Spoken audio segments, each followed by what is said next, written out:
It's been voted best in Japan for 6 years running. That means getting a reservation is gonna be a pain in the katsu, if you catch my drift. Say hello to Tokyo. It's a city of extremes. With 37 million people, it's the world's largest city by population. If you think New York never sleeps, you should try this place. When it comes to food, you cannot do much better than Tokyo. There are more options here than you can shake a chopstick at, and more Michelin star restaurants than anywhere else on earth. For me, it's a tough decision. There are so many great choices here. But today, I will not be using Michelin as my guide. I'm using the Japanese restaurant and food guide called Tablog. The ratings come from Japanese customers, not inspectors. And since we have come so far, it only makes sense to go straight to number 1. In the top spot is a place called Nihonbashi Kakigara-cho Sugita, or just Sugita for short. This is Takaaki Sugita. He is the owner and Edomai, or head sushi chef. The inspiration came in high school when he got hooked on a TV drama about a guy who becomes an apprentice at a sushi restaurant. It pushed him to take a part-time job as an apprentice, and there he spent the next 12 years, working on his knife skills and learning Edomai sushi from the inside out. It's the traditional Tokyo-style sushi that dates back to the 19th century. It features small servings of fresh fish or seafood on top of small beds of rice. So after apprenticing for 12 years, something amazing happened. His boss threw him the keys to one of his restaurants. It was Sugita's to run, and he did just that for the next 10 years. After a decade of running his own spot, he was ready. At the age of 40, he took over the restaurant owned by his wife's family and made it his own. The name would come from his surname, Sugita. To not confuse it with other Sugita restaurants, he added the name of the neighborhood, Nihonbashi Kakigara-cho. It was an instant hit. In 2017, he got the first Michelin star. In 2022, the second one. But in the latest Michelin guide for Japan, you cannot find this restaurant anywhere. The fine dining community is buzzing about it all over the internet. And it seems the reason is because of how difficult it is to get a seat. Reservations are taken on a monthly basis and open up the first Monday of each month. And they do it the old-fashioned way, by phone. Most of the seats are taken by regulars, and if you know one of them, this is the best way to get a reservation. This is how I got here. Kentaro Henry Nakahara. Henry is a chef and restaurant owner with a grilled meat restaurant and a burger place here in Tokyo. He eats at Sugita every month. If you don't know regular, then a well-tipped concierge from a luxury hotel is your best bet. And the best way to catch the newest Alexander the Guest episodes is to be a subscriber. If you haven't done that yet, go for it. It will help us a lot. Reservations at Sugita are so low in supply and high in demand, it's created its own black market. People have paid up to 2,000 euros just to get a seat at Sugita-san's counter. But don't get any sneaky ideas. You need to bring your ID to prove you are you. And if they catch you scalping your reservation, you will never get another one. All of this funny business with reservations was like the turn-off for the Michelin inspectors. And they simply dropped the restaurant from the guide, which is not uncommon here in Japan. Two other famous sushi places had a similar fate when they kept reservations away from the general public. Sushi Saito is one. The other is Sukiyabashi Jiro. This is where Obama famously went. You might remember it from the 2011 documentary Jiro Dreams of Sushi. Let's forget about Michelin and other restaurants and get back to Sugita. All you really need to know is they won a boatload of awards and have been ranked #1 sushi restaurant 6 years running. If you manage to get yourself a reservation, there are some rules you need to follow. They are listed on the website, but let me paraphrase for you. First one is no surprise. Dress up a bit. No shorts, flip-flops, jerseys or other casual clothes. And for God's sake, take your hat off. And save your sprays. No strong fragrances are allowed. You gotta go with the flow.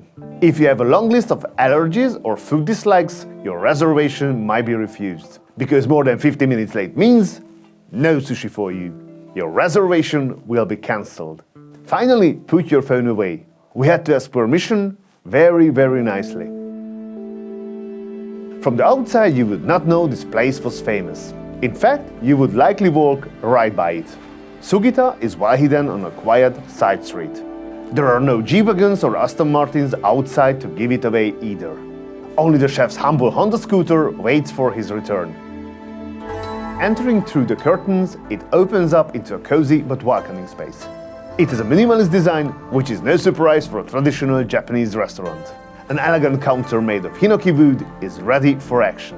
And in front, space for 9 lucky people, each with a front row seat. If you want a more private experience, there is also a side room for 4 people. That's a total of 13 seats. Once inside, we study ourselves for the best sushi in the world. 5 to 8 bite-sized appetizers and 11 or 12 pieces of nigiri sushi are coming. All this for 345 euros. Before the show, we see the staff working hard to make sure everything is perfect and ready to go. Here we see a sous chef grating wasabi root to go with tonight's meal. Wasabi root is insanely expensive, for a good reason. It's near impossible to grow. It needs shade, rich soil that is moist but not wet, and steady temperatures between 9 and 16 degrees. It grows natural in river valleys in Japan, South Korea and parts of Russia. That means most of the world's wasabi is imitation. The green stuff in those little packs is horseradish, mustard, food coloring and a tiny amount of wasabi dust. Fun fact about grating wasabi root. First of all, the top of the board must be made of shark skin. And grating should be done with an inward movement because inward means balance. The meal begins with some snacks. This is like the opening act, and we really see the chef show off his knife skills. And that is a knife. Here, Sugita-san is preparing our first dish, braised abalone. It's a type of sea snail. It's also known as sea ears, and that makes sense. It's buttery and salty and has the chewiness of calamari, but the texture more like scallop. It has nice earthy umami flavors. As you can see, everything is done with beautiful precision. Every slice, every motion, it's mesmerizing to watch. And you can tell, Sugita-san has done this hundreds of thousands of times. Up next is surf clam. This is found in northern Japan and can live more than 30 years. Even the clams live a long, healthy life here. You have probably seen this before. The Japanese traditional way of fixing glass and pottery. They use lacquer to put it back together and decorate the break with gold, silver or platinum. They do this to highlight a special event in its history. It's called kintsugi. It's not a quick fix. The process can take up to 3 months. It's part of the Japanese philosophy of accepting what's not perfect. It reminds us that we will all be broken at some point, but not to give up. These events become scars in our lives, and we shouldn't try to hide them. The chef is preparing his signature maki roll with crispy seaweed paper, soft rice, the delicate crunch of fresh chives, and ultra-tender sardine. Together with the fresh wasabi and salty soy, they created a beautiful harmony of flavors. I understand why it's a signature dish. It was incomparable. Next, we have sea urchin and salmon roe. We also try monkfish liver with hinotori sake. Sugita has 30 different kinds of sake here from all over Japan. Without question, only the best quality ever makes it to my cup. Can you mix champagne and sake? Not in the same glass, of course. I found the sake made my palate more sensitive. So when I went back to champagne, I saw a totally new side of it. Such a bonus. Coming shortly after is grilled sea bass with citrus. It's so delicious that Henry is moved to tears. I reach out with a bit of support. Our final appetizer is chawanmushi with herring roe. This looks like soup, but it's actually steamed egg. It's umami-rich and the texture is luxurious. Appetizers done, now it's time for nigiri. Bowls of rice topped with raw fish. Our first one is iwashi or Japanese sardine. Sugita-san is so elegant. He has rhythm like he is dancing, and every move he makes seems to be in slow motion. As you can see, we are eating nigiri the traditional way, with our hands. When it hits my plate, I reach confidently, and I fumble it. Shit. I hope Sugita-san didn't see. Although the presentation was ruined, the nigiri itself was still absolutely perfect. Warm tangy rice and the most tender, delicious fish you ever tasted, with a hint of saltiness. This is a fascinating world, but there are many things I don't know. Like what exactly this is, or this, and I can't really describe what is happening on my tongue.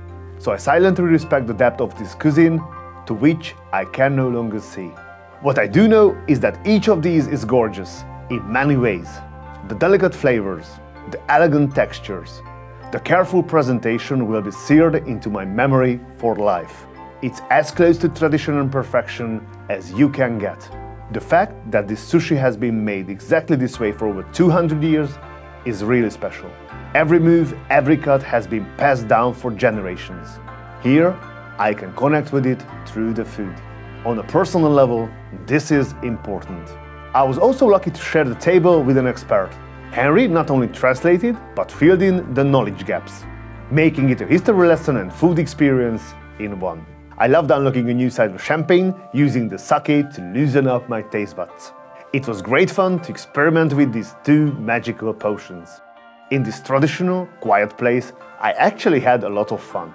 At times, I felt like a fish out of water. But still, I was very comfortable here. Maybe because I knew I was in such good hands. The result was a wonderful experience, and memories I will treasure for years. And that does it for this episode. Thank you for joining me. If you like this video, hit subscribe. See you next time. You can call me stupid.